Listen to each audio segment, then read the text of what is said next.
Welcome to கலாஸ் கறிவேட். எல்லோரும் நல்லா இருக்கீங்களா? இன்றைக்கி நான் வந்து அருமையான ரெசிபியுமா வந்திருக்கேன். நம்ம கேழ்வரகு வச்சு தான் பண்ண போகிறோம். கேழ்வரகு வச்சு நம்ம நிறைய ரெசிபிஸ்லாம் பண்ணியிருக்கிறோம். உடம்புக்கு ரொம்ப நல்லது கேழ்வரகுங்கிறது. அது எல்லாருக்குமே தெரிஞ்ச விஷயந்தான். இன்றைக்கி வந்து ஈஸியான மெத்தடில் ஒரு ஆப்பம் தான் பண்ண போகிறேன். இந்த கேழ்வரகு ஆப்பம் வந்து நான் நேரமே பண்ணி வீடியோ போட்டிருக்கிறேன். அது நீங்கள் பார்த்துருப்பீங்கன்னு நினைக்கிறேன். ஆனால் இது வந்து கொஞ்சம் கூட ஈஸியான மெத்தடில் நம்ம வந்து கொஞ்சம் வித்தியாசமாக பண்ணுறோம். இது சாதம் அதெல்லாம் சேர்க்கலை. இது நாம் இப்போ ரெடி பண்ணி வச்சு ஒரு அரை மணி நேரம் இல்லைனா 1 மணி நேரத்துலேயே நம்ம ஆப்பம் பண்ணிடலாம். ஒரு கிளைமேட்டுக்கு பொறுத்த மாதிரி இருக்கும். சில இடங்களில் அரை மணி நேரத்துலேயே மாவு பொங்கி வந்துட்டு நம்ம ஆப்பம் பண்ணிடலாம். இல்லைனா 1 மணி நேரம் ஆகும், அவ்வளோதான். காலையில் எழுந்துச்சு நம்மளுக்கு பிரேக்ஃபாஸ்ட்டுக்கு ஒன்றும் இல்லைன்னா டக்குன்னு நம்ம இதை பண்ணிடலாம். ராகி ஃப்ளோர் இப்போ எல்லா வீட்லேயுமே இருக்குது. நம்ம கடையிலையும் வாங்க கிடைக்கும், அதை வச்சு பண்ணலாம். இல்லைன்னா நீங்கள் வந்து முழு ராகி இருக்கே கேழ்வரகு, அதை வாங்கி ஊற போட்டு ஓவர் நைட் ஊற போட்டு காலையில் அரைச்சி இந்த மாதிரி அரை மணி நேரம் 1 மணி நேரம் வச்சுருந்து அதுக்கப்புறம் பண்ணிக்கலாம். அப்படியும் பண்ணலாம். உங்களுக்கு எப்படி வசதியோ அப்படி பண்ணலாம். நான் இப்போ வந்து இந்த ராகி ஃப்ளோர் வச்சு தான் பண்ண போகிறேன். நான் வந்து மில்லில் கொடுத்து கழுகி காய வச்சு அதை வந்து மில்லில் கொடுத்து பிடிச்சி வச்சுருக்கிறேன். அதை வச்சு தான் நான் இப்போ ஆப்பம் பண்ண போகிறேன். ஈஸியான மெத்தடு, ஈஸியாக பண்ணிடலாம். ஹெல்த்துக்கும் ரொம்ப நல்லது, வெயிட் லாஸுக்கு நல்லது. வாங்க அது எப்படி பண்ணுறதுங்கிறது பார்க்கலாம். கட்டாயம் நீங்கள் இந்த வீடியோ ஃபுல்லாக பார்த்துட்டு ட்ரை பண்ணுங்கள். ஓகே, பாருங்கள், நம்ம இந்த மாதிரி ராகி ஆப்பம் தான் இன்றைக்கி பண்ண போகிறோம். பார்த்தாலே தெரியும் பார்த்தீங்களா எவ்வளோ சாஃப்டாக இருக்குது. அது அருமையாக கிடச்சிருக்கு, நல்ல டேஸ்ட்டாகவும் இருக்கும். பார்த்திங்களா, நான் வந்து இது வீட்டில் முளைகட்டின ராகி மாவு வந்து நான் மிஷினில் கொடுத்து திரித்து வச்சுருந்தது தான். நீங்கள் அதெல்லாம் இல்லைன்னாலும் உங்களுக்கு கடையிலேருந்து வாங்கக்கூடிய மாவுலேயும் பண்ணிக்கலாம், அது நல்லா தான் இருக்கும். ஓகே, ராகி மாவு மட்டும்தான். நம்ம வந்து தேங்காய் மட்டும் சேர்த்துருக்குறோம், வேறு எதுவுமே நம்ம சேர்க்கலை. சாதம் சேர்க்கலை, அதே மாதிரி அவல் சேர்க்கலை, இந்த மாதிரிலாம் சேர்த்தும் பண்ணுறாங்க. நம்ம அதெல்லாம் சேர்க்கலை. ஓகே, நான் சொன்னது மாதிரி சுகர் உங்களுக்கு வேண்டாம்னு நீங்கள் அவாய்ட் பண்ணிக்கலாம். சுகர் சேர்க்கட்டால் ஒரு பிரச்சனையும் இல்லை, நல்ல டேஸ்ட்டாக தான் இருக்கும். வாங்க அது எப்படி பண்ணுறதுங்கிறது பார்க்கலாம். இப்போ அந்த கேழ்வரகு ஆப்பம் பண்ணுறதுக்கு 1 கப்பு ராகி ஃப்ளோர் எடுத்துருக்கிறேன். வந்து ஒரு மிக்ஸி ஜார்லேயே சேர்த்துடலாம். இது கூடவே ஒரு அரை கப்பு துருவின தேங்காய் சேர்க்குறேன். இதில் வந்து நாம் அவலோ இல்லை சாதமோ எதுவுமே சேர்க்கலை, இதை மட்டும்தான் சேர்த்து பண்ண போகிறோம். ரொம்ப அருமையாக இருக்கும். ஒரு 1/4 டீஸ்பூன் ஈஸ்ட்டு சேர்த்துக்கலாம். நான் 1 கப்பு மாவு போட்டிருக்கிறதுனால அவ்வளோ ஈஸ்ட்டு போதும். நீங்கள் வந்து 2 கப்பு சேர்க்குறதா இருந்தால் ஒரு 1/2 டீஸ்பூன் ஈஸ்ட், இன்ஸ்டன்ட் ஈஸ்ட் தான் போடணும். அப்போ தான் சீக்கிரமாக புளிச்சு வரும். அதே மாதிரி ஒரு 1/4 டீஸ்பூன் உப்பும் சேர்த்துடலாம். பாருங்கள், அதுவும் சேர்த்தாச்சு.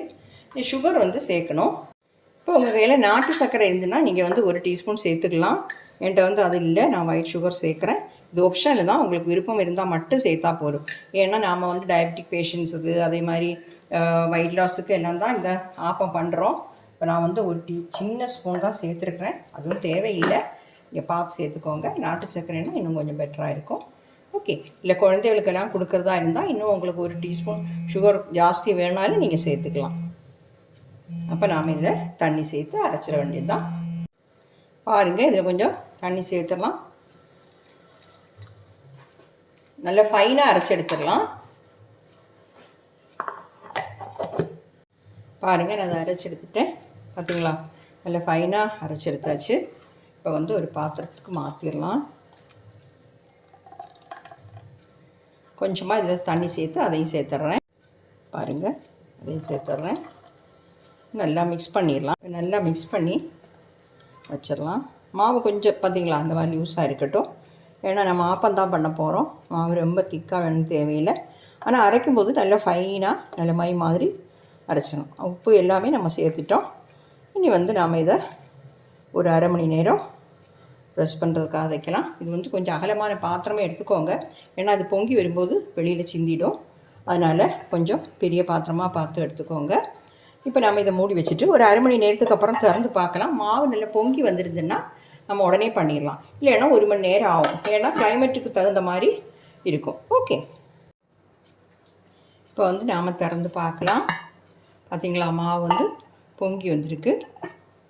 1 மணி நேரத்துக்கு மேலே ஆயிடுச்சு. பாருங்கள், ஒரு கிளைமேட்டுக்கு தக்க மாதிரி நான் சொன்னது மாதிரி மாவு செட் ஆகிடும்.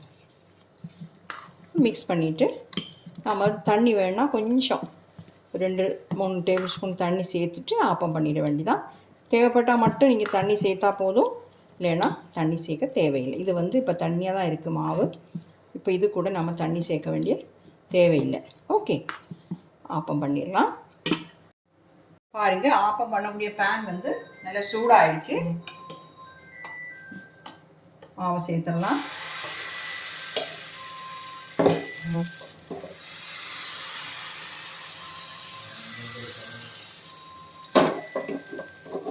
மூடி வச்சு வேக வச்சிடலாம். லோ ஃப்ளேமில் வச்சு வேக வச்சுக்கோங்க. பார்க்கலாம். லோ ஃப்ளேமில் வச்சு தான் வேக வச்சேன். பாருங்கள், இந்த சைடெல்லாம் இப்படி ஒசந்து வரும்போது நல்லா வெந்துருச்சுன்னு அர்த்தம். இப்போ வந்து நாம் ஆப்பத்தை எடுத்துட வேண்டியா. பார்த்தீங்களா, இவ்வளோ அருமையான ராகி அப்பம் ரெடி ஆகிடுச்சு. அடுத்தது நான் இந்த மாதிரியே பண்ணிடுறேன். எப்போவுமே நீங்கள் ஆப்பம் பண்ணும்போது ஃப்ளேம் வந்து ரொம்ப கம்மி பண்ணி வச்சு தான் பண்ணணும். அப்போ தான் நல்லா நம்மளுக்கு நல்ல நீட்டாக வெந்து கிடைக்கும். ஓகே, வேகட்டும். இதே அந்த மாதிரி பண்ணி எடுத்துடுறேன். பாருங்கள், நம்ம அருமையான ராகி ஆப்பம் சூப்பராக ரெடி ஆகிடுச்சு. கட்டாயம் நீங்கள் ட்ரை பண்ணி பார்க்கணும். ரொம்ப அருமையாக இருக்கும். இப்போ ராகியில் சாப்பிட்ற மாதிரி டேஸ்ட் வித்தியாசம் ஒன்றுமே இருக்காது. ரொம்ப நல்லாயிருக்கும். ட்ரை பண்ணி பார்த்து உங்கள் ஃபீட்பேக்கே தெரியும். உங்கள் இஷ்டம் உள்ள, உங்களுக்கு விருப்பம் உள்ள ஏது சைட் டிஷ் வச்சு வேணாலும் நீங்கள் சாப்பிட்லாம். ஓகே.